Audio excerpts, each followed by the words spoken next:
Hi, my name's Alan Jagru, and this is another episode of So You Think You Can Doc. We have two guests here today, which I'm going to ask to introduce themselves. My name is Reilly Coombs. I am a PGY1 here in the neurology department. Great. And I'm Brianna Portali. I'm an M4 and I'm applying pediatrics this year. Okay. So you kind of heard about their interests, but what we really want to know is how did you get there, right? How did we get here? And is this something that other people might want to do? So we're going to start with where you guys grew up. Where are you from? Yeah, so I am originally from the Upper Peninsula of Michigan, which is, we always hand signal where we're from. Like up in Mhm. Marquette is where I spent high school. I loved growing up in the UP. I am someone who's very outdoorsy and likes to be outside, and I have a big family. So, we had a lot of really fun memories growing up in the Upper Peninsula of Michigan. And now that we're in Wisconsin, I have the opportunity to, see Michigan them. is what did he say? It's the the glove or what is it called again? We have So, the mitten. The Lower Peninsula is like the mitten. I don't really know what the Upper Peninsula is. It's just, the part we're connected to Wisconsin. So but in Wisconsin, don't we say it's like we're the mitten too? Like you are kind of the mitten. We're right? So it's like two mittens. yeah, You gotta figure out who's the real I mitten. know. And Bree, where did you grow up? And I grew up in Racine, Wisconsin, so like 30 minutes south of Milwaukee. So you're south, like closer to Chicago. Yeah. Racine can consider like what size city is that? I don't really know. I can't remember what the population size is. I feel like I look it up every once in a while just to Mhm. tell people. But is it kind of like okay, here's Madison, there's Chicago, there's Oh Milwaukee. yeah, it's definitely like way smaller Okay, than so it's Milwaukee. a lot smaller, but Mhm. you're kind of close to some bigger cities, right? Mhm. Milwaukee's right there, Chicago's right there. And when you were in Upper Peninsula in Michigan, Yeah, the Upper Peninsula in general is small. So, mhm, I was living in the biggest city in the Upper Peninsula, but still like much smaller than like most places. Maybe I've never been to Racine, but I would say maybe in Marquette there's like 26,000 people, but the surrounding cities are like maybe 8, 9, like 7,000. So right. much smaller in comparison to like Madison, Milwaukee, Chicago. What's the nearest big city? Green Bay, which is like 2.5, which is not a big city either. Okay. Yeah, and that's what I mean. There's a difference. Yeah. People say, like, "Oh, I'm in a small town." I'm like, "Yeah, you're in a small town next to Chicago, Yeah. right?" Like that. It's Yeah. very different from your And like small town. exactly. And like the nearest big city in like Michigan would probably if we're talking about like Detroit, it's like Mhm. almost 8 hours away. Right. Mhm. Okay. So yeah, you're really kind of separated out there. Yeah. My family's actually like from Negaunee. Yeah, so you're it's close. Yeah. Is that right? Okay. Yeah, so I like totally get like, the sizing. Like Marquette is it is like smaller than Racing Yeah. for Yeah. sure. I always pictured Racine like I don't know. Yeah, pretty close to all the big cities. I kind of didn't see it small townish. Mhm. You know, probably because you just don't have to drive far to get there or things like that. So Riley, you're out there and you went to high school out there. Well, I actually did 2 years of high school there, and then I went to boarding school for my last 2 years of high school. I went to a boarding school called Cranbrook Kingswood. It's in like Bloomfield Hills, which is a suburb of Detroit. Okay. Which was a very cool experience. I think, growing up in a smaller community, most people in my high school at the time like looked like me. There was Mhm. not much diversity at all. And so getting to go to a place and live with people that were from, all around the world and students that lived in the Detroit area that were from quite affluent families was a total like culture shock for me, but I think was very important, in my trajectory to medicine, like learning to appreciate diversity Mm. and how, unique backgrounds can really bring really diverse and important experiences. So in your first 2 years of high school, you're Mhm. with everybody that you've probably known all through whatever middle Mhm. school and elementary and this, that, and the other. And 2 years in, there's this big change, right? Yeah. This huge change in your life. Is this driven by you, driven by your parents? Yeah, it was driven by me. I don't know how exactly I came to want. Looking back, I'm like, why did I even decide I wanted to do this? But I brought this I researched this. I brought this up to my parents. I kind of came up with a whole PowerPoint to try to get them to allow me to go to boarding school, and they were like, okay, like you can do that. I had to take a test to get in, and then like ultimately did get in, and they were supportive of me, and I was able to go and move to this place, which was like 8 hours away from my parents. I had to, I was very independent, starting at like age 16. Like I had just taken my driver's test, got my driver's license, and then I was like moving to like Detroit area. Some friends around you or also kind of like, were you the I'm out of here? Like the one, like you're flying solo?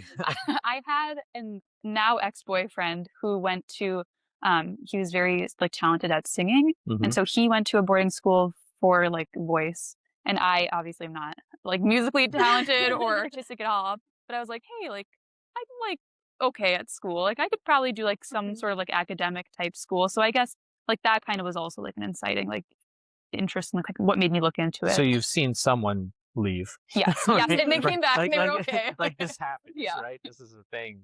It's a pretty big leap and with a Mhm. lot of like, self-motivation. At this point, are you thinking this is, very early in your life and Mhm. you're thinking like, hey, I want to do something a little more academic and I feel like I'm good at school. Probably you recognize that Mhm. you were better at school than other people did, even if you weren't bragging it or saying it out Mhm. loud. Like you probably had some kind of feedback in your own mind, like, I'm not really afraid of keeping up with people, right? Is what I'm getting at. I'm not saying you were going around bragging about it, but to be brave enough to put yourself out there, there was probably some confidence that comes within there. So did you feel like your parents were really supportive of all of this in the end after the PowerPoint and everything Yeah, else? I feel like I think they were very supportive. Of course, I think they were like sad. I mean, excited and sad to like have me, leave the nest like 2 years earlier Literally, than yeah. traditionally. But I think like they saw how excited I was for this opportunity and to have been given this opportunity and wanting me to take that. So I think, yeah, they were totally supportive of me in the end. Continued to, I think, to be supportive of me during my time there as well, and just saw how like wonderful of experience I was having. You have any parents in medicine? No, I do not know. And what did they do? If you don't mind So, me asking. yeah, my dad, he works at in the UP, we have mines there. So he works at an iron ore mine. He is not like in the mine physically. He's more so like an engineering type or like, managerial position, but working at a mine there. And then my mom was a real estate agent. So very removed from medicine, but my grandparents on my mom's side were very sick throughout like my childhood and my mom's childhood. So she had been very involved in their care. So from a very early age, I was going with them, even down here because we didn't have any big like hospitals, and my papa had multiple organ transplants. So Okay. having to, she Mhm. was kind of trying to understand what was going on in their care. So being very involved in their care in that way, kind of involved in the medical field in Mm. addition. Yeah, boarding school is not, everybody doesn't just say within your PowerPoint, you probably had like your pro forma. In Yeah. other words, the financial breakdown of this, Yeah. right? Like, how did that work? Were your parents okay with this, and was that a barrier? I was, yeah, I mean, it's very expensive to Yeah. go to boarding school. Mhm. And I was very fortunate that my grandparents had set aside money for me to be able to go to, I mean, Mm. like it was originally for college, but I was able to use that money to go to boarding school. I think you could have applied for scholarships, but I was in the position where they were able to help pay for that. I mean, if that was not possible, though, I would not have been going. My Mm. parents would not have been able to afford it if my grandparents Mhm. wouldn't have put that money aside. So, and I don't know that you were looking this far ahead in your PowerPoint, but you're, I don't know. you're I don't think I was like really. I was like, I yeah, just got in. Like I wasn't thinking about the yeah. financial point at that point in time. I Oh, was young. oh, I didn't right, right, have right, right. like I don't think I was like really thinking about how much Mhm. like money this really was like in the grand scheme of things. Like looking back at it now. But Yeah. you're thinking like, okay, I've got some, or maybe right after you got in, but you're like, okay, well, this is supposed to be for college, but I'm going to use it for this boarding school. Were you even thinking at that point, okay, well, then I got to get college paid for, or like I got to make sure I get some kind of job that makes money to pay back all of this Mm-hmm. because college costs are just Rising. just Mhm. rising like Yeah. crazy. Were you thinking that far ahead, or was it just kind of like, I'm going I mean, I would like to think that I was thinking that. every I once in know a it has Yeah. waves every once in a while. It makes me while? laugh. I would like to think I was thinking that far ahead, but I think I was more so thinking about more like the immediate investment in myself, like getting to Mhm. have that opportunity that, I don't think I would have able to otherwise if I had stayed in Mhm. my hometown. and like making different connections. And I knew this was a good school that would ultimately set me up to go to a good college. So I think that's more so what I was thinking, not so much about the finances. I was like, I will, I'll figure it out. Yeah. Type. You're in the high school the first 2 years. Mhm. You've got like, guidance counselors and stuff like that, right? Yeah. Are they, yeah, I don't know. I wasn't that great of yeah, counseling. I don't think I was Mhm. very involved with my guidance counselor with yeah. that. And this is kind of Mhm. what I'm getting at. And, Yeah. so they weren't like, hey, you should venture out for, bigger than our town. It wasn't coming from No, that. Okay. no. And, I've heard from many people and they're like, oh yeah, you probably, you shouldn't do this, or you're not good enough to do that, whatever, and that's Mhm. what I'm getting at is like weren't getting it from there. It's really coming from yourself. Mhm. And you didn't have any, I don't know, like 5 of you friends who are all like, yeah, we're out, No, we're out yeah. here, right? Either. So it was pretty, brave of you to even think about it, more or less do it, right? For the Yeah. most part. So that's great. I've heard this story in different ways, including from my wife, Mm. where then the financial part of it was like, yeah, that's nice. You got into that school, not going to happen. And so that's an important barrier, right? Yeah. Mhm. And doesn't always work out, right? Correct. So Bree, you're in Racine, I am. right? You went to high school there? Yeah, I went to Racine. Yeah, in Racine we went to, well, I went to Case. There's 3 public schools in Racine, so like Park, Orlick, Case. Yeah, I mean they're like okay high school, like Like public what school. size, do you remember how many kids approximately? Oh, I I don't remember how many kids Or how many in your class? I don't. Would it have been like, I'm going to go real small here and say like 100 versus like No, there's like 500, somewhere 600. around there? Yeah. And the first 2 years for you, what did that look like? I would say How it many was kids? still about like 200. Okay. Yeah, so it's not like it was. They pull us though from like quite a few areas. Right, Like right, we're right, all right. coming into Yeah. school there. Right. Yeah. It's not just the town where everybody's busting from really far, right? Exactly. Mhm. And there's all these weird things, right? There's class rank, there's percentages, big fish, small pond, all of these different things that play into that. Yeah, I went to a high school in New York City, 5,000 total in the school. Wow. Well, and then my kids are over in, Middleton is probably 600 or 700. I mean, So it's, a lot. yeah. Yeah, And that's big. so these schools sometimes really big, and that plays into, you know, your confidence as well and different things. So you're in Racine, 4 years there? Yeah. Okay. So like per class, I think I would say like maybe 200. So like in my Okay. class is probably like, yeah, around 200. So in Somewhere around total, like 600-ish Yeah. students. Oh, gotta fact check that. No, that's fine. I'm just getting a Uh-huh. feel for like the size of school Yeah. because I think it does matter, right? Mhm. So you're there and you did all 4 years there. Then anything interesting or big changes in your life during that time? I don't think like during high school. So in high school, like we had an opportunity to do like more healthcare stuff. So there was like this program called like Health Youth Apprenticeship.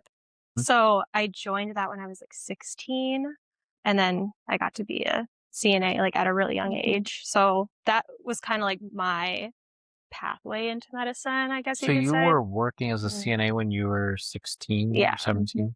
Yeah. That's Super That's young. no, well, Like I mean, looking back. that's a lot of. So most people who have this ankling towards healthcare when they're 16, they're talking about volunteering in the hospitals, or they're not actually working, right? Which, in my opinion, would be a better experience than whatever we do when we volunteer. Yeah, I It's agree. this pseudo experience that you're having versus a real experience. So you're in high school, you're working as a CNA part time, I take it, right? Mhm. Why? What were you hoping to get out of it? Oh gosh.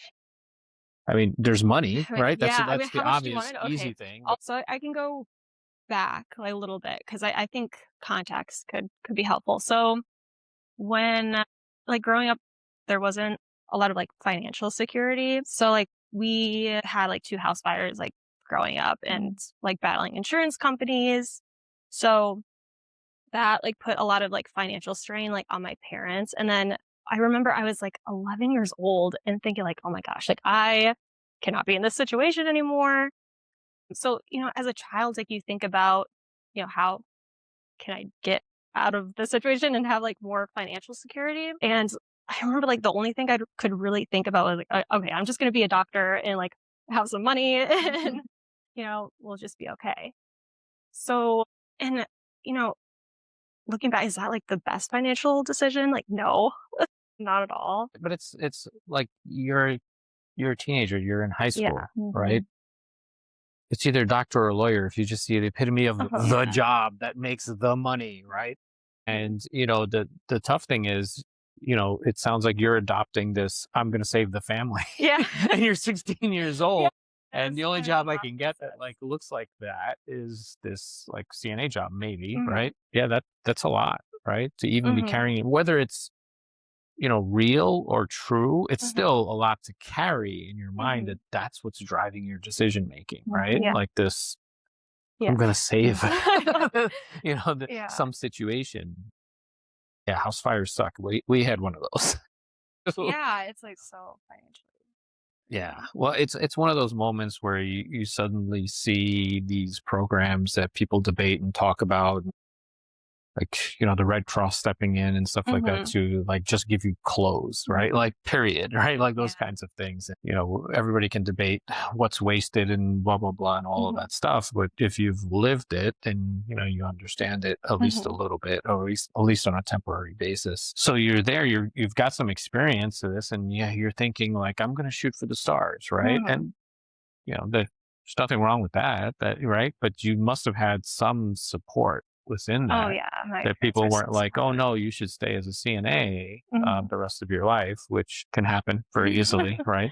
So Mhm. where do you think that was coming from? Was it your friends, family? I I think it was definitely like an internal drive for like financial reasons. It started off that way. Like, did it stay that way? Like, Okay, no. there's internal and then there's different internal, right? There's like Yeah. internal, like, yeah, I'm driven. I'm gonna, get this. I'm gonna, whatever, save the family, get them out of this Mhm. situation, and like saying it, or is it in the back of your mind, like, I'm gonna do this? Oh, And yeah, I think it's always, I mean, still like currently, it's still like in the back of my mind, but there's other motivations too, obviously. Like yeah, it can't just be financially going into medicine. I feel like that kind of sets you up for almost failure oh yeah, I'm because gonna take $500,000 worth of loans and then dig a hole out of it, and I hate this job.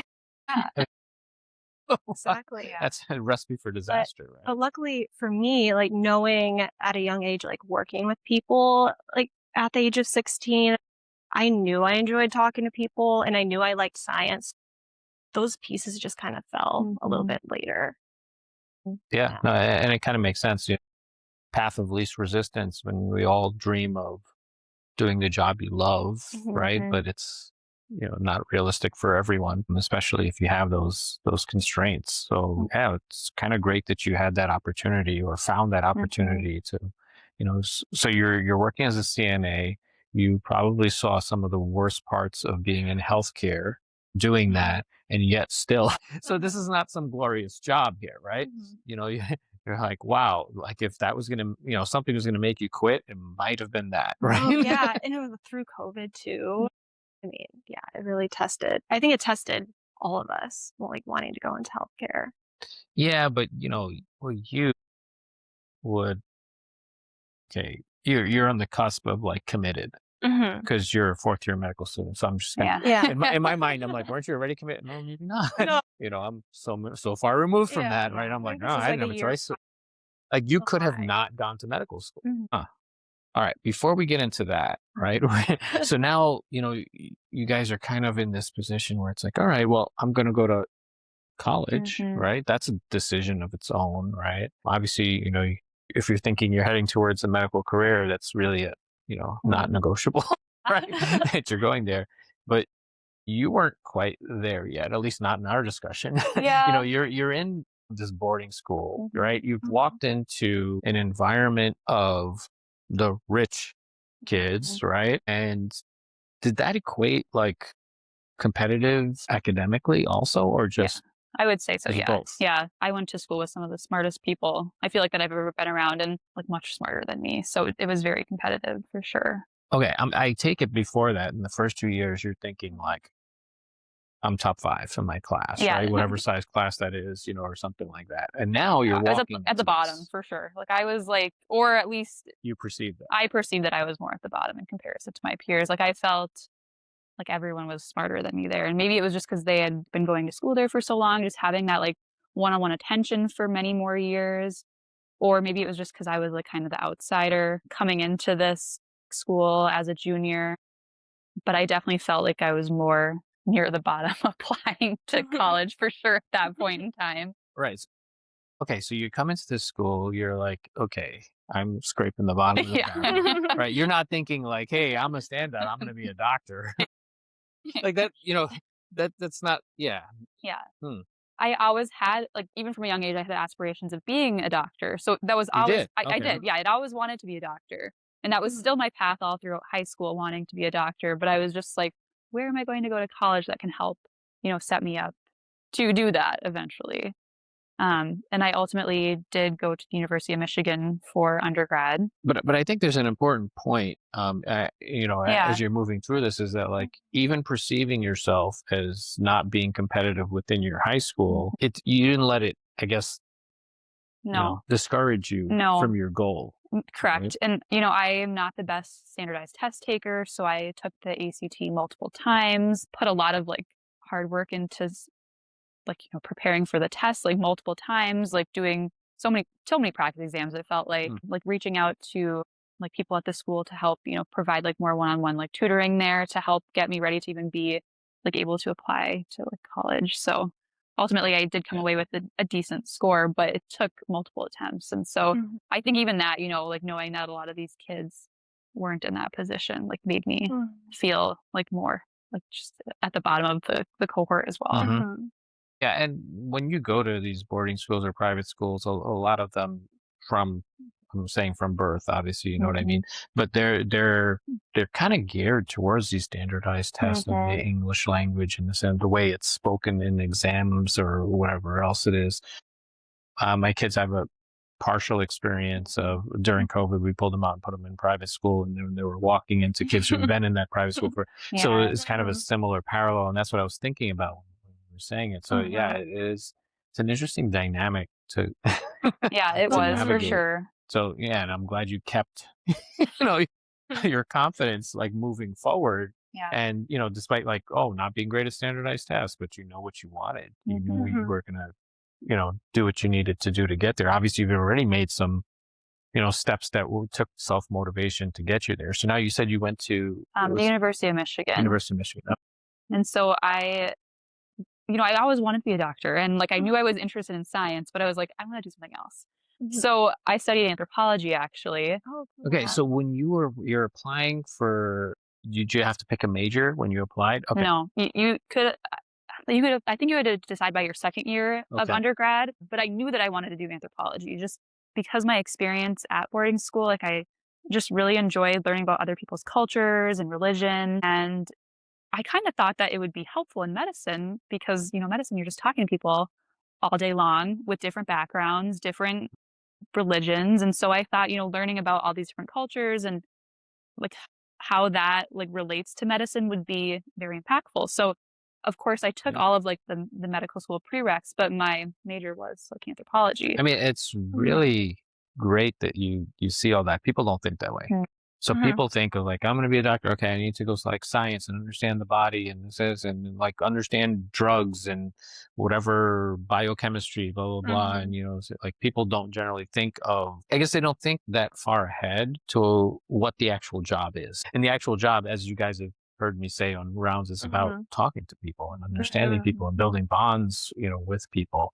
So it's interesting that and I'm sure there was other interests that drove you towards anthropology rather than like, oh yeah, I need to take this to learn how to talk to people. No, you were interested in a lot of it, but it obviously was helpful because that's a very different major for the goals you were, focused on. Right? And I agree. It's like ultimately it just makes you better, in what you're going to do. But it's hard to, I guess, accept that you're going to pick a major that Mhm. doesn't overlap with all the prereqs that you need to also do to, get where you're going. So now you're essentially doing not just like two majors that overlap or a major and a minor, and then they're very similar overlap.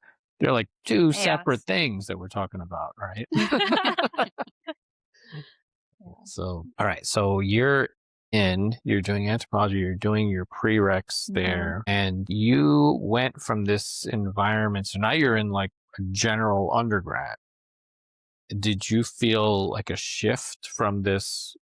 What I mean when I say the bottom of the barrel when you were in the Yeah. second 2 years of high school to now you're in this huge university. No, I still felt at the bottom. Did you? I don't know. The people at Michigan were really smart. And so I feel like, and a lot of my like classmates from Cranbrook, like I think 70 kids from my class came with me to the University of Michigan. Wow. So there were still a lot of them there with me who were very smart. So I still was kind of feeling like, It's like great. yeah, not very smart. And I don't know, like a lot of the science classes at like I think the bigger universities, are meant to weed people out of the science profession. You're in a class of now like 1,000 people in organic chemistry, and those tests are so hard. They're like, great, you got a 40%, like, and like they curve it to like a C. So ridiculous. Yeah, it's like so you're like just constantly feeling beat down, and like you're studying so hard, and what you're like studying doesn't really equate to what's on the test. Like they make it exponentially harder. So no, I was still feeling like pretty down on the totem pole. So now anthropology is looking really good. Yeah, anthropology. It was something that I excelled at, and something that I was like interested in. Maybe I was just better at like writing essays and like taking like multiple choice tests in that regard. But yeah, it was still really hard. But this is interesting, right? So you're still there, and we'll say struggling, although we're just talking about some early classes here, or even struggling to grasp this whole ridiculous curve thing because like, oh, I got a 70 and I got an A. It's like what? Yeah. Like that, which is not feeling great, right? You're in this huge population, this zoo, I'll call it, right, of a school, but you've got this thing here. Yeah. You've got this, anthropology, which is, we'll call it your safe space, right? Yeah. And your confidence builder, and you still have that. It's not really a backup, but it's kind of a separate thing there that's good, Yeah. right? Maybe there's something to that, right? That keeps you going through the. Yeah. I'm calling it the bad, but it's actually ends up being your focus, right? Yeah. So that's that. Yeah, that's so you're hammering through your prereqs, right? With a a thought process. At this time, you still were. I'm going to be like moving towards medicine, Yes. right? Yep. The whole time. Okay. So Bree, you're at the end of high school. You did 2 years as the CNA. You kept doing it. I did it for like seven, a little bit more than 7 years. Okay. So 2 years during high school, right?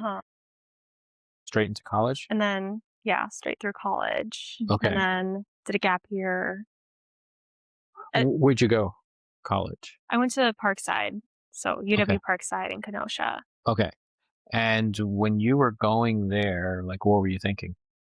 I was still like very set on medicine. So I knew I was going to be, on the pre-med track. But in terms of like majors, I remember sitting down. There was like a class that we had to take like for all the like new freshmen, and we were like sitting on the computers like trying to figure out how to log in, blah blah blah. And they gave us a sheet of paper and they're like, okay, pick your major. And I'm like, oh, like I like I have no idea. Yeah. So I remember I just wrote down like psychology. It's like I like the brain and how people function. I'll just do psychology. But I ended up like switching to biology just because my mentor like told me to. And I was like, okay, whatever you say. So your mentor in college that was assigned, or was this? It was basically kind of like assigned to all like the pre-med students, or more like an advisor. And what do you think that conversation was like with that mentor? Was it like, hey, you should switch to biology because your goal is medical school? Yeah, it was more so that idea, like it was going to be easier, I guess you could say, in her mind. I still ended up minoring in psych anyway, but Easier for your goal. It's not an easier major necessarily, right? Yeah, I would say I it's assume it's hard, right? not. It sounds harder. yeah. Yeah. Yeah, it would be easier like for like the pre-med track Mm. that we were taking because a lot of the classes like overlapped. And then I would be able to like do my minor on top of that. So that was her advice, and me like not really knowing like how to navigate the system. I was Mhm. like, yes, ma'am, like whatever you say. Yeah. Like, This is an important point, right? You not knowing how to navigate the system, having at least a mentor that was directing you, right? You were your own navigator for much of like through high school and these goals and following these things, but just not having people there who've been through it or know what to do, kind of pushing you through it, right? Like I have a family full of doctors, so I had a lot of, visual experience of like, okay, this is what I don't want to do. This is what I don't want to be like, da, da, da. And my wife, who's in emergency medicine, I've mentioned in the show many times, is the opposite. She had no one in medicine around her, and you just don't know number one, what you're even capable of. But she was also, I'll say, discouraged. Forget about encouraged doing anything other than, what women do at that time. And what's interesting to me is I'm not hearing that from you guys. So at this point, I would expect that many people have told you that you're going to be a great nurse while you were doing your CNA job, because clearly that's what you are, right? And what you're going to be. Oh, you want to go into medicine? Yeah. So that's what it is, right? That's not what you guys are after. That's what you're going to be kind of, assumed to be doing. Right. And, good for you. But it sounds like you also didn't have these huge negative influences. I'm sure there were comments from people who just didn't know better, but I don't hear any, you shouldn't do that. That's too much. Definitely not. No, like from my parents and from my grandparents, they were very supportive of like education and wanting it to be a priority. I feel like I more so got discouraged in my school, like in undergrad, especially with my advisor. Like he was like I honestly, like those classes are really hard. And I mean, I wasn't a bad student, but I definitely wasn't getting a 4.0 the whole time. And I think at that time, my advisor was like, you can't apply, like you're not going to get in. And I was like, okay, like I'm going to do it. I'm going to apply. So that was, I feel like the negativity was actually more so from like my counselors during undergrad, like being like, I don't know if you have a strong enough application, but my parents were fully supportive the whole time. That's great. And yeah, it's interesting. I mean, I guess, I don't know, advisors' motivations are, or like if they have like, if there's something counts against them, if they have too many applicants that don't get in or something like that. I don't know, if that's really a thing. But that's pretty negative. Yeah, I still remember that. Yeah. Yeah, and sometimes those are the things you like that drive you in the end, right? Like when you think about your doubters and your haters and whatever you want to call them. I think it's helpful to have supportive parents. Super helpful. Like if my mom like didn't encourage me, like I probably would have never tried to pursue medicine. And I never felt like I was forced. Like I said, none of my parents were in medicine, but my mom like really did a lot of research. I was telling Brie this yesterday. Like she knows, like I said, she's not involved in medicine at all, but she is on like the Reddit. She is like looking up everything. She's like, how do we apply? Like, what is the MCAT? Like, what are the things that we need to do? So she was very supportive in like finding the information that she could on the internet, which I mean, wasn't that long ago, but like 10 years ago, there's not as many resources as there are today, like looking into like people's experiences in medicine. So she was going on the internet, finding things and finding ways to help me in ways that she could. And that's great. It's great that the internet exists, that like to do those guys. I'm just thinking my generation, you just have helpless parents. Like they can't even look up MCAT, right? Like, I mean, it's just, so it's different because they can feel involved, do something for you, and even like have a conversation with you because they're just repeating whatever YouTube told them. But it's still, it's something that they can be involved with. So I think that's a good thing in that way.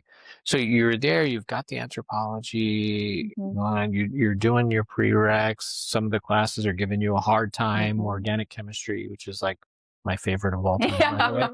I'm a chemistry nerd and I made a lot of money tutoring that kind of stuff during college.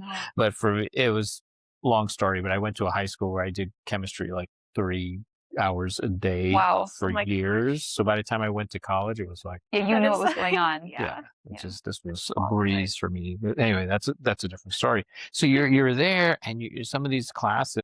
So some of these classes are really giving you a hard time. You're getting some not great encouragement, Yeah. we'll say it, Mhm. and you're still chugging along Yeah, through this, I right? was. Yeah. And there's this MCAT thing that's, And since you don't love your standardized tests, yeah, it's got to be like, it was hard. it's just I daunting. It was, you and know? I knew my past experience, like, with the ACT, so, like, that was on my mind, going into studying for the MCAT, and I decided to I had this in my mind that I was gonna graduate from college in 3 years too, so I was taking a lot of classes, and that was also around the same time that I was, like, starting to I probably was in, like, 18 credits, 18, 20 credits my last semester of college, Mhm. my 3rd year, and I was like, "Okay, I'm just gonna take the MCAT so I can, like, apply to medical school as well." And, of course, I have so much on my plate. I'm in a sorority, I have research, I have all these things going on, and of course, I don't do as well as I had hoped, the first Mhm. time around. And so then I'm like, "Okay, I'm set to graduate. Mhm. Like, what am I going to do now?" So I looked into, like, different master's programs, and I started applying kind of like this was like May, so you're like Mhm. deciding, like, am I going to apply to medical Yeah. school? Am I not going to apply this year? I decided not to apply that year just because I didn't feel like my application was strong enough. Mm.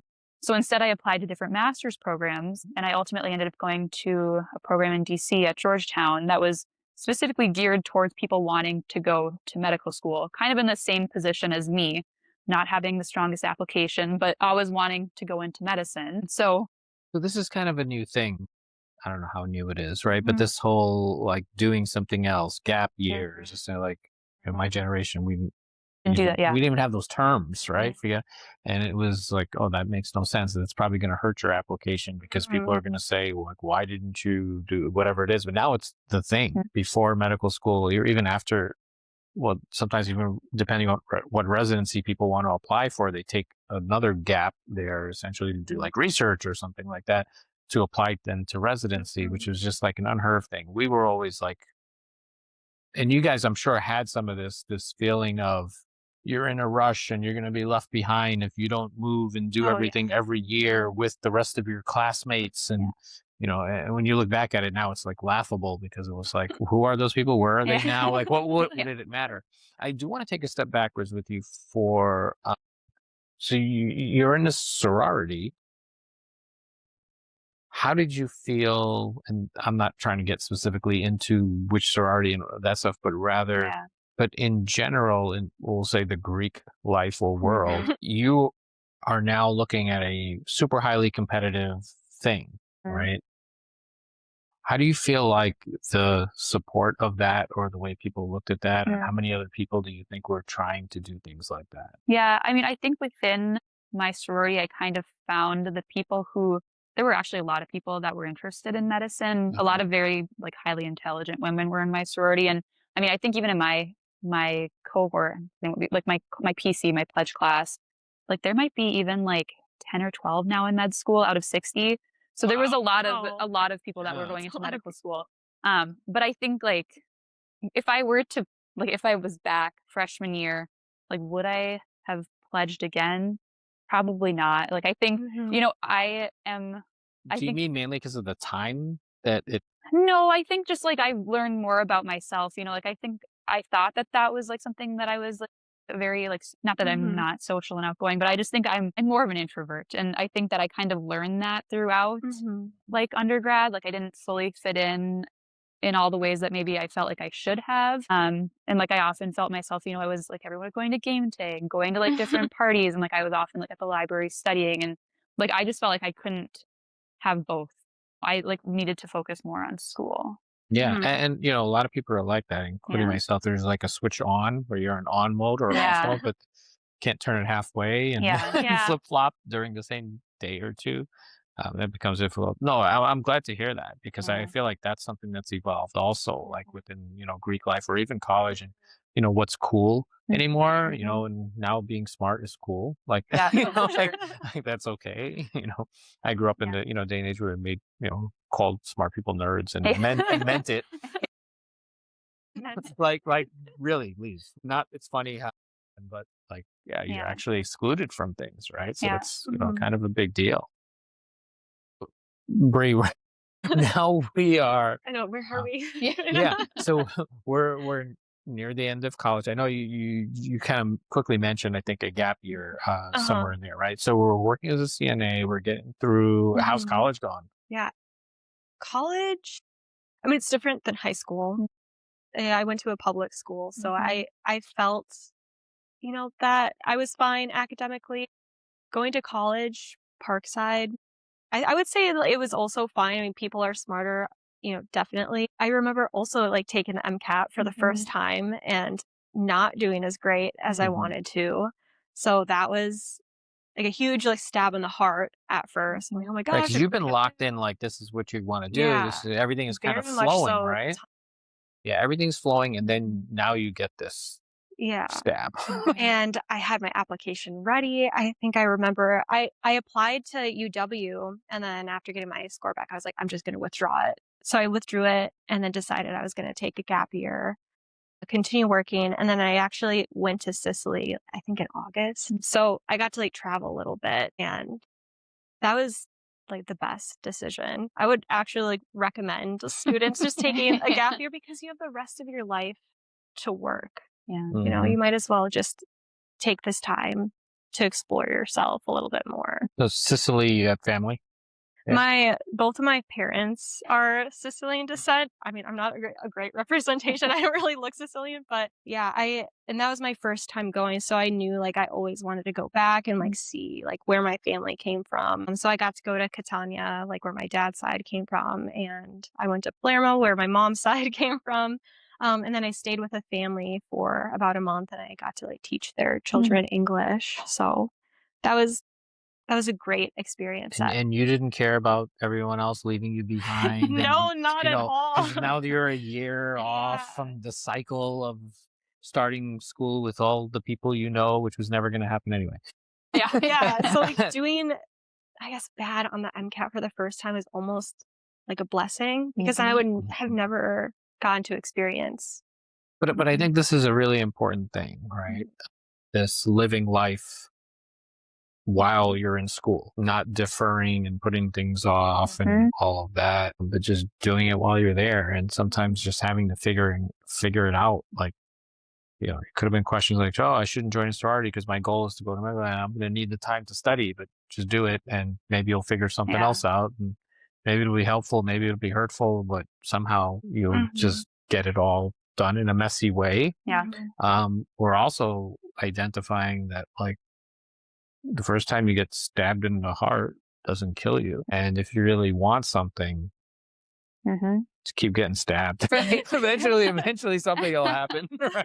But fighting through it. Yeah. Right? I think this, nobody has these direct paths. The more and more I talk to people, no one has this clean, No. like, it doesn't exist anymore, I feel like, to some degree. So, you're there, you've taken this gap year, you realized, I really do want to do this, right? I'm like, put it in your mouth, Yeah. right? Because obviously I know where you are now, Oh, right? definitely. And you're thinking, yeah, I really do want to do this, Yeah. right? And, went through the MCAT again, which is already in Traumatizing. itself, Yeah, traumatizing to do it again. Deciding to do the MCAT again, and, doing much better. And then so, okay, I think my application's good enough. Like I have work experience, and I knew I wanted to stay in Wisconsin. So I only applied to MCW and Madison at that point. So I ended up getting accepted to Madison, and that was amazing. It was like a dream come true. Congratulations. Thank you. Yeah. So, you're walking into medical school, Mhm. right? You took the gap year, right? You've gone through some, it wasn't, again, a clean, easy slate. You're coming in here, it's your first year. How did that feel? Oh gosh, I feel like I've been getting humbled like ever since high school. It's just got like progressively like more I still feel like humbled like as I, progress towards, the end of medical school. But yeah, I remember, Parkside wasn't I felt fine academically at Parkside, and then I remember entering UW and it feeling completely different. I was like, I don't know anything actually. So yeah, and I had to totally revamp how I studied because, Parkside, like you could get away with, undergrad, you might be able to get away with like studying your material like a day before, but medical school, it's totally not like that. Like, you actually have to like think through questions and like know and improvise almost because it's like a patient case, right? So it's a totally new form of studying, and you're not going to be able to know everything. You almost have to prioritize, which is something that was very different from undergrad. Yeah. Right. Except that there's this huge vat. Now, when you're walking in to medical school and you've got all these people there who've walked similar or maybe very different paths, but they're all there at that level, there's kind of a feeling of you're finally done competing, right? Because all along you're competing to get the MCAT or get into a school. And now you're in there, right? And in some ways, you had all this diverse curriculum through undergrad and blah, blah, blah, and all this other stuff that you were doing. Now you're just like doing the thing that you're doing, and you're actually there to like actually learn this stuff, to understand this stuff, because you're actually scared not to know this stuff because you might need to apply this with an actual person, right? And in some ways, I feel like it's a relief because, you're working, at least you'd like to think you're working with people, not competing with them. Of course, it's a bunch of competitive people who got there to start with, but it's a little bit different, right? At least that's the way I felt. Is that something you were perceiving? Oh yeah, for sure. Okay. So you're there and now you're starting to pick up on like stuff you actually wanted to learn and do. And you've already gotten this, I'm not say I fully made it, but I made it, right? This big goal. Like I can start seeing an end point of, are you still saving the family? Yeah. Okay.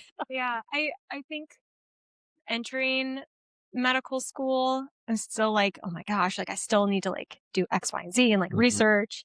So I don't think I fully felt like I made it. Like there's still like something more to do, which I feel like can be good and bad having that outlook. It's going to motivate you to stay up at night and study.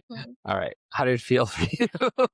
Well, I'm still just in my master's program. And so it was a unique program, where I was able to take like the med school classes. So similar to like what Bree said, like I was like, oh my gosh, I have to completely change my study habits. Like these classes are so much harder. We were getting graded against the medical students to try to like prove that we were like, so I was trying to do better than these students who were very smart to begin with. So I'm like trying to get 100% on these exams. Oh so my gosh. really trying to revamp like everything. So it was a very stressful year. I ended up applying to medical school 3 times. Every single cycle, I was waitlisted. So it was like a whole year of like, maybe I'll get off the wait list. Didn't end up getting on. Whole year, maybe I'll get off the wait list. 3 years in a row. 3 years in a row. Yeah. Like this is not the first, second, or the last time I'm going to hear this. Yeah. So it was like, every year it was like, maybe this year will be the year that I get off the wait list. And like at this point, I'm starting to feel like, should I like, keep going with this? Like I'm getting like kind of embarrassed. Like, my mom and my parents are still super supportive, but it was just like every single year it was just getting harder and harder, especially because I'd get interviews and I would get waitlisted. And it's just like, why was I like the one person that didn't get off the wait list that year? But then I did finally get in my 3rd cycle. And so, yeah, I get emotional thinking about it. But yeah, it was like, it just felt like I'd worked, so hard. And like, finally I was happy to get in. It still brings me, I get emotional about it. Oh my gosh, you're like making me feel emotional. Yeah. That's okay. No, I'm feeling it. This is like, there's wins and then there's, I did it. Yeah. Finally. And you never gave up. Yeah. You kept at it and kept at it. Yeah. It sounds like your mom like really believed in you too. And I feel like that's, something so important. Which school did you go? To the Medical College of Wisconsin. So I went, this was also, it was the closest that I had been to my family. And since I left for high school, like since I was 16 years old. So I was coming back, I think, how old was I when I started? Like 24 or so. So it was the closest I had been to my family in a long time, which was really great as well. It was a 3-year program, which was also kind of new and exciting. I don't know. Here, Thanks for my cheers. But it was, it was just a great opportunity. So I was super excited to finally get off the wait list and get in. Could you pass me? Like, bro. Sorry, making her cry. We can cry together.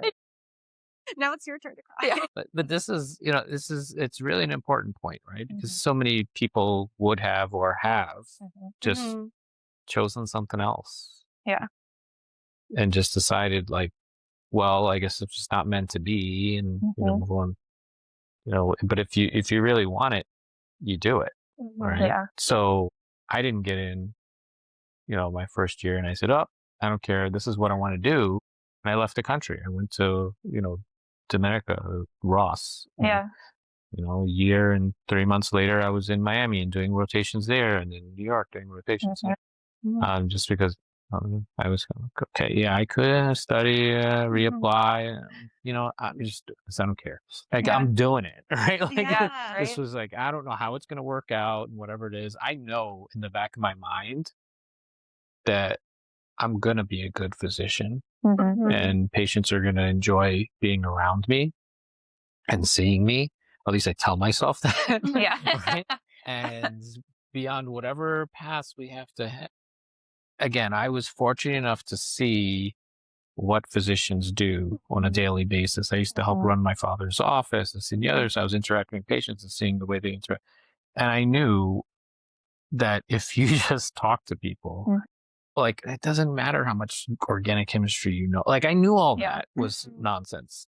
And that's a great advantage to have, Mhm. right? Where you guys maybe didn't know, like, you were maybe still had that self doubt of, well, yeah, I'm not really good at physics, useless stuff that is not going to help me be a doctor. But Mhm. because I'm not good at that, maybe I'm not meant to be. And this person Mhm. who is like super smart but can't talk to people would probably be a great doctor. Well, now that that makes no Exactly. sense No, whatsoever. not at Exactly. all. But it's very easy to say that now when you're in it, right? Mhm. And you're in this master's program competing with all the competitors who are Exactly. there to compete. This is like being thrown in a snake pit. No, it kind of was. And I think, looking back now, it's like, oh, like these were such great lessons. And like, I'm so like thankful for the experience that I had. Like, I was able to work as a medical assistant for a year. I was able to work at a Mhm. nonprofit caring for people with HIV and AIDS. So those are such valuable experiences. But, at the time, it was just like feeling like a failure, like not getting to my end Hmm. goal of getting into medical school. But now I'm so Mhm. fortunate to have had those experiences and like the wealth of knowledge and experiences that I bring into like my medical practice now I would not have had if I Mhm. hadn't been able if I didn't get in like the first cycle. Mhm. Wow. Yeah, this is great. I mean, this is exactly what I think, people need to hear, right? Mhm. People need to, rather than, you know, the TikTok version of perfection and Yeah. how great Uh-huh. and the highlights of Yeah, it's everybody's not reality. lives, right? Mhm. Let's look at the struggles and what people overcame and what made them who they are. Mhm. And, you could argue that if you didn't have those struggles, it would make you into a different person, or you would have a harder time actually in medical school. Mhm. you Exactly. know so you're in medical school, you've made it, you've struggled through everything you've struggled through to get there, and to some degree it starts building armor on Mhm. you, right? Mhm. Because now you can go in and say, these people, you're going to perceive they all got in on their first try, right? This is not true, but you're gonna come in Yeah. thinking Mhm. that Feeling that way, way. right? Or you're thinking like, I'm invincible because you know stabbed so many times. Yeah. Yeah, I don't know. I felt like, I felt just really like reassured. I was like, okay, like I really want to do this. Whatever they throw at me in medical school, like all the obstacles and all the hoops, like that you still have to jump through to get to Hmm. residency. I was like, "Oh, I've been through so much. Like I know that I want to do this, where I feel like a Mhm. lot of the people who don't have like maybe didn't have those gap year experiences Mhm. weren't like as sure of what was going on. Like, did I make the right choice? Like They're still they're questioning still that, questioning right? it. Yeah. Like I was like, no, this is what I want to do Yeah. 100%. And I'm like, I fought so Hmm. hard to get here. So it was like Hmm. I knew I was like finally in that place that I wanted to be in. Yeah, I mean, I always Mhm. joke around and say, like, when it's 2 o'clock in the morning and you're tired, but you still got another chapter to review, Mhm. what's going to keep you going? Could be your loans, or it could be, anyway, but you've got all these other people, at Mhm. least you're going to be perceiving that, like, they don't know what to do. They've Mhm. never gotten punched in the face, Mm. because they've never hit failure, to see how they even react. And maybe, some of them have always been the best of the best and the Mhm. top of the class, and they don't, Mhm. can't even, and now they're in a pit with a bunch of people like them, Yeah. or at least what Mhm. they perceive as Mhm. well. And that can get derailed pretty quick. I'm Yeah. sure you've Yeah. seen people crashing out like Yeah. Oh, yeah. hard. For the first time, they're not Exactly. It's probably been easy for a lot, they've aced every MCAT and blah, blah, blah, and Mhm. SAT and all of that stuff. And now it's like, whoa, Mhm. you're almost built for it now, Mhm. right? You're like, I Exactly. don't care about the bottom of the barrel. Yeah. That's where I Yeah. live. Like, bring me another barrel lower. It's like, yeah. No, I mean, this is great. So you're there, and how's it going? It was going well. Like I feel like I had learned, especially in my master's program. I know it had been a couple years since I had been there, but I feel like I really learned some very good study techniques. I had also taken like all the first year medical school classes in that master's program. So I felt like I was like very prepared to like be in medical Yeah, school. So it it's me was and like my chemistry degree. yeah, I'm still right. doing Yeah. Yeah, chemistry. exactly. So I Yeah. was like, okay, now I'm ready for this. I was excited. My medical school was pretty unique and like that we got really involved in patient care like in our first year. They also had a very big like community emphasis, which I think really brought in my anthropology background. So I just felt like this is the place I was meant to be. Yeah. Yeah. So when you're out in the community and you start having conversations already with patients, are you starting to realize like, wow, I could relate to people and talk about stuff that other people who just did science all the time And maybe you couldn't had a have. harder time? Yeah. Yeah. Yeah. I totally see it. I feel that in Mm. a lot of ways. I look back at all the diverse curriculum when I did like Buddhism and Taoism. I Yeah. hated every minute of it. Now I'm recalling that and pulling it into some Yeah, conversation. exactly. Yeah. I think it's all worth something. It's hard to see at the time. It's a value, right? Yeah. And I'm glad so that starts working out pretty well that you're and kind of through the years medical Mhm. school it's evolved, right? So Yeah. now there's like this earlier introduction of clinical stuff versus just like all book work, and then like the last year you run around the hospital kind of thing, and now it's like really early, right, that you guys are just like getting out into the wards, know if we still call them that, or Yeah. and starting to see patients and learn based on like cases rather than Mhm. chapters, right? Exactly. How's that feeling? This feeling it's exciting. I think especially like after all this time, like finally being involved in like patient care, doing the things that I had always, dreamed of. Of course I wasn't Hmm. a doctor at the time, but just like getting to Hmm. like ask a patient a history and use the medical knowledge I've learned to provide, some sort of information to help a person was like very So meaningful to you're me. kind of feeling a flow here, like this is where you belong. This Yeah. is what you want to do. Yeah. That's sounds like great reinforcement. It was. And I Mhm. think it was also I think we've touched on this too, but I'm like a big believer in like I think it's easy, especially in medicine, to always be like, I need to get to the next goal. I need to Mhm. do now I need to get into residency. But I Mhm. am a Mhm. big, I wanna have my personal life going on as well. So during like all of medical school, I met my husband, like we started dating my M1 year. By the end of my M2 year, we got married. By the start of M3 year, I was pregnant. He's in medical school. He's in medical school With too. you. Yeah, Yep. yep, in Yep. medical school with me. So, all these things going on like throughout medical school, Mhm. throughout board exams, throughout all of our applications, like getting married, planning the wedding, and then getting pregnant at the start of my last year of medical school while applying to residency. So just, making sure like that I could finally find this like good balance of like my personal life and school and feeling like things are going well, finally. Mhm. So this is all like in a very positive flow, and the two of you are kind of going through this together, which Mhm. is great. This is kind of a weird question, and Yeah. this may not make sense, okay? Mhm. And because I think I'm completely off base, but I'm just want to kind of confirm that, right? Because some people will look for additional challenges as excuses for why they're not getting through successfully. And what I'm not hearing is like, oh yeah, well, and I'm getting married and I'm planning this, and that's why I'm going to take a year off of Mm. medical school, or I might fail this or this, that, and the other. And it's almost relieving to Mm. have an excuse. Yeah. Does that make Mhm. sense? Yeah. Right. And that's not what I'm hearing. No, I mean, it was the total opposite for me. My Yeah. curriculum was 3 years, so I was taking, like I mean, similar you guys take it like, I was taking, like, Yeah. board exam, like, it Gosh. was board exam, have my wedding, Mm. board exam, get pregnant, and, like, there and apply to residency at the same time, Mhm. so it was like, there was no slowing down. It was like, we are just kinda using it as motivation to keep going. I'm going to put your husband in the hot seat. Yeah. His ghost. He's like, shut it off. Is he supportive? Yeah, for sure. I mean, he was in Yeah. medical school too. I think That's a lot. Yeah. One Guys suck at this. Okay. Yes, So yes. he's in medical school. Like he's already overwhelmed, whether he Correct. is or he isn't. He is he is like kind of the person that we all, hate. He's very smart naturally. Comes He easily. doesn't have to That's study. nice. Like I'm like always the one being like, we have to study. He's like, what are we studying for? I'm like, oh, yeah, I'm like, we have a test. Like, The stuff. yeah. So like very opposite of me. Like I'm always the one having to study. So Mhm. I think we were good influences for one another. But I think he would admit probably that I was scaring him with all the plans and all the things that we wanted to accomplish. But he's kept up. Yeah.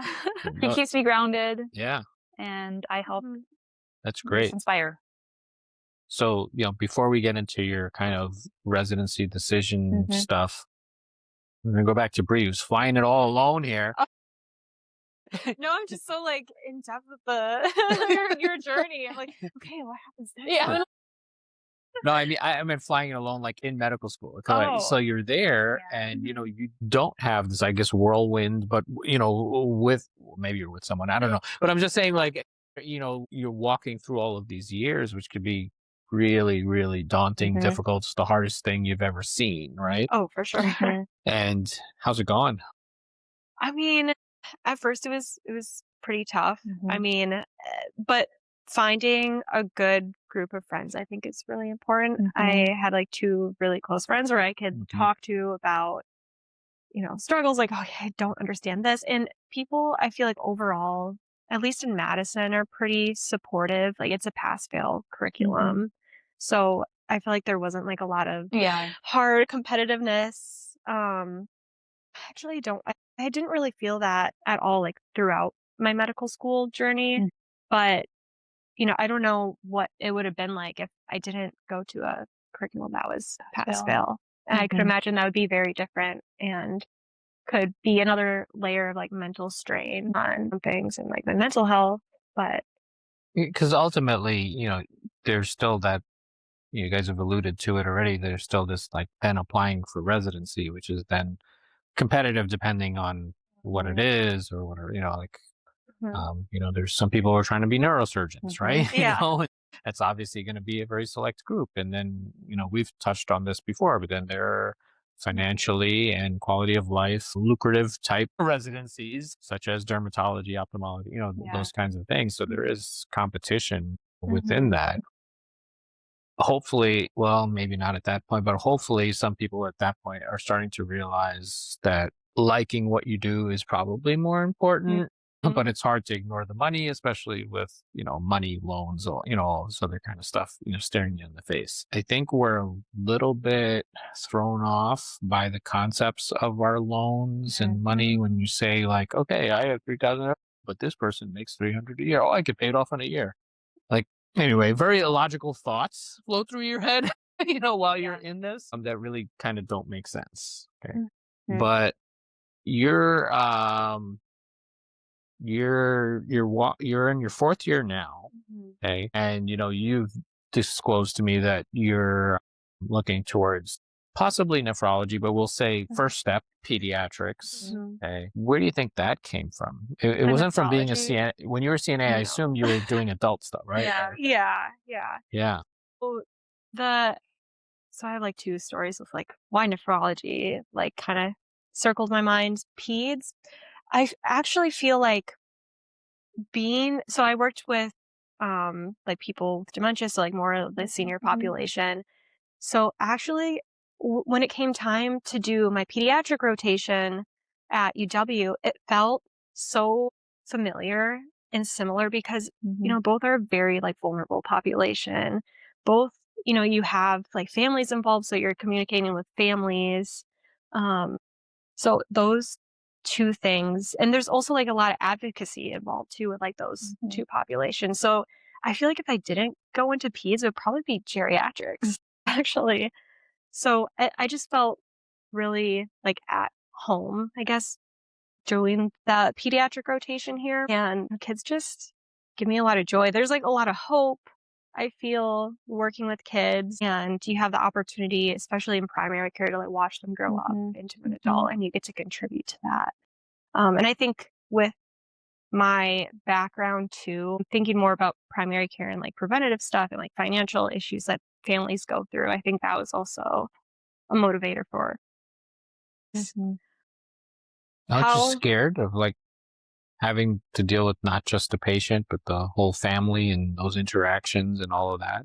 Oh yeah. And every specialty has their own hard, but I think the payoffs are okay, and I think it makes it worth You're gonna it. use the psychology minor, but it's I'm being real when I say this is that like that's the kind of barrier that people might be dissuaded from, right? Because like I don't want to like deal with people's parents or kids if it's geriatric and that whole interaction.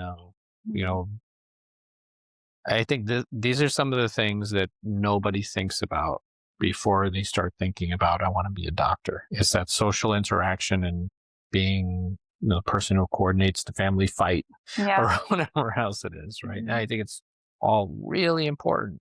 As we've joked around about it, AI, blah blah blah. Like this is going to be the more important stuff.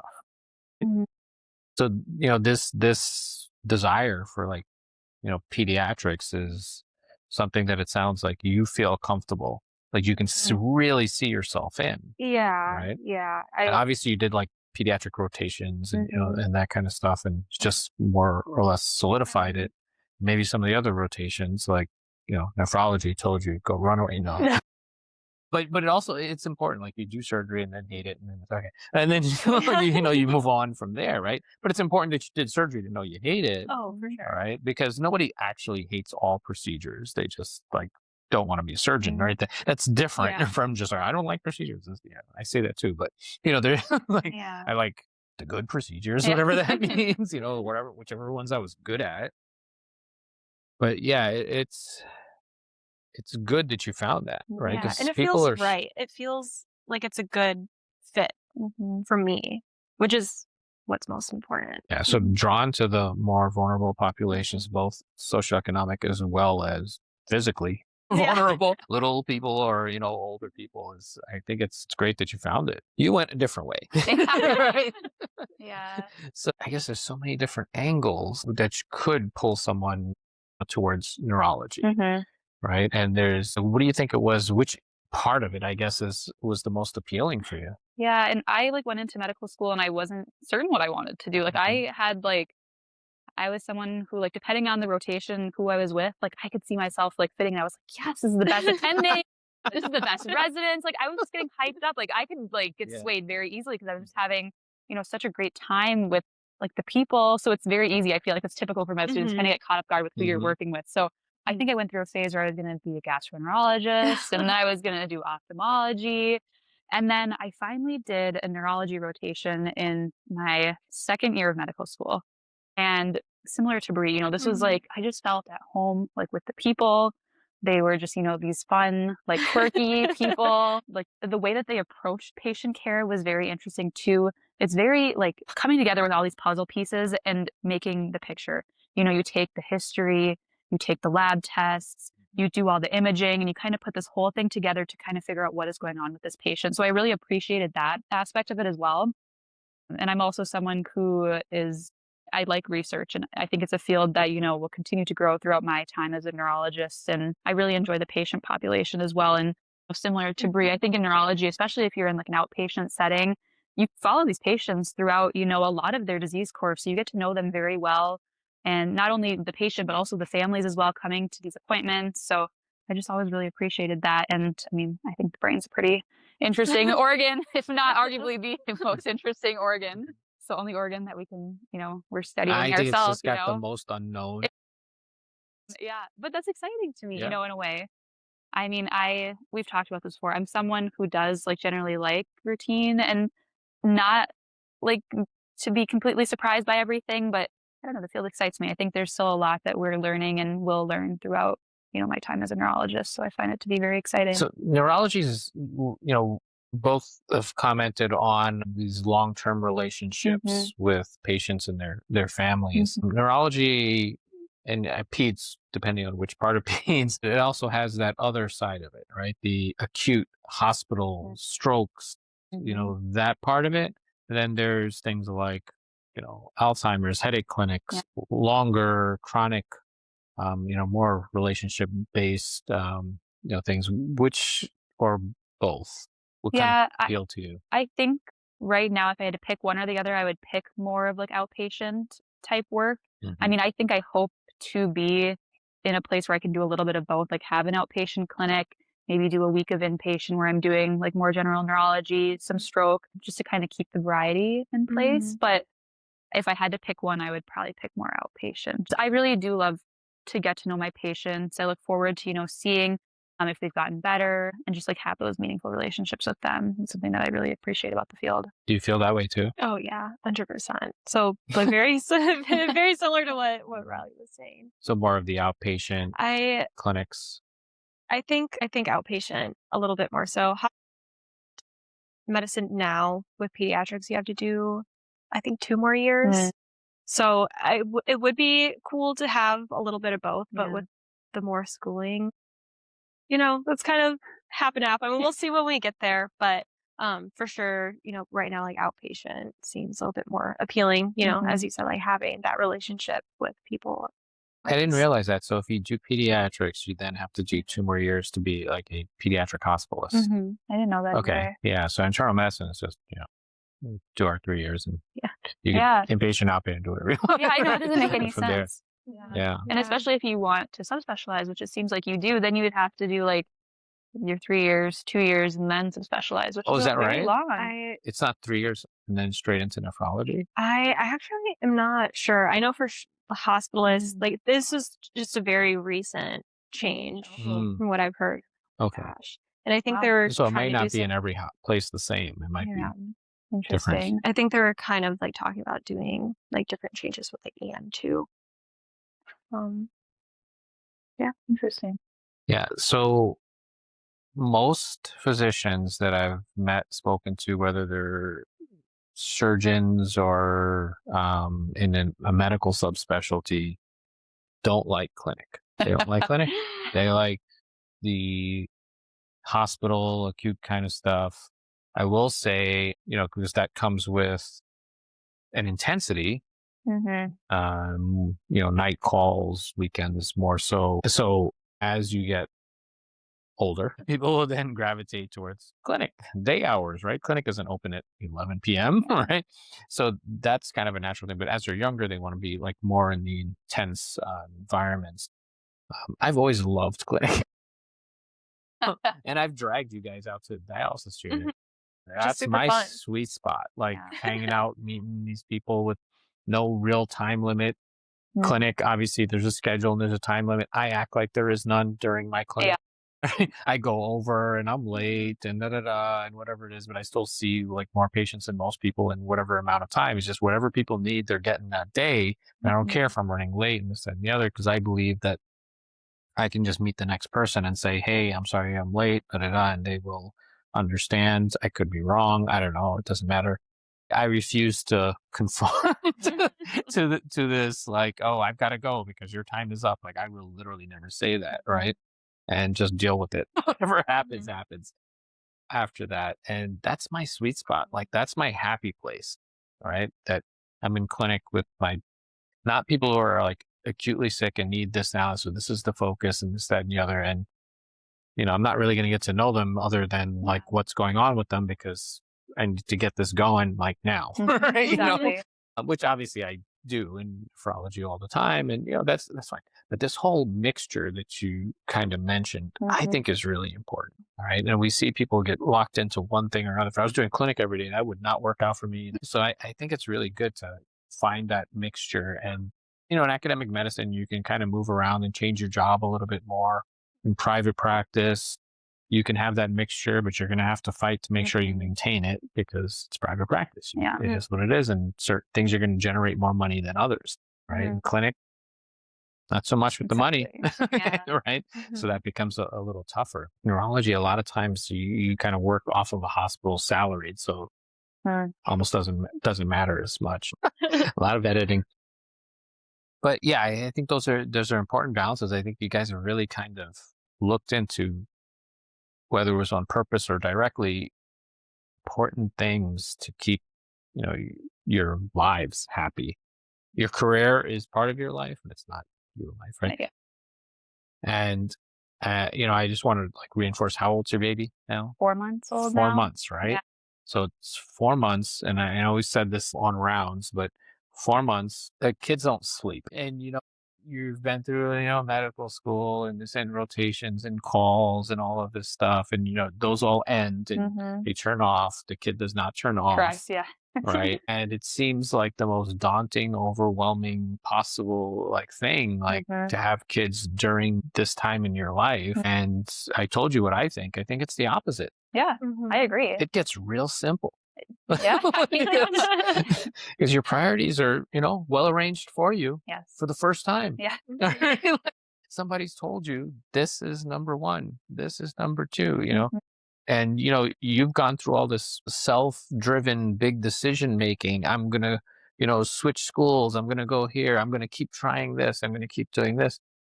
You had to do that, and yeah, your parents were supportive, but there was always had to be this question of, am I doing the right thing? For the first time, you're doing the right Yeah. thing. It's done. There's no other, you can't even imagine it being any other way, right? Yeah. And I think in some ways it's important for people to know, hear, or recognize that, because it's very easy to defer, put off. That's why I'm really happy to hear, oh yeah, you went to Italy and this and the other. Now you see the value of that, right? Because at the time, oh no, I'm falling behind. I gotta go to the next one. And it's where are you running to where? Exactly. Where are you trying to get to?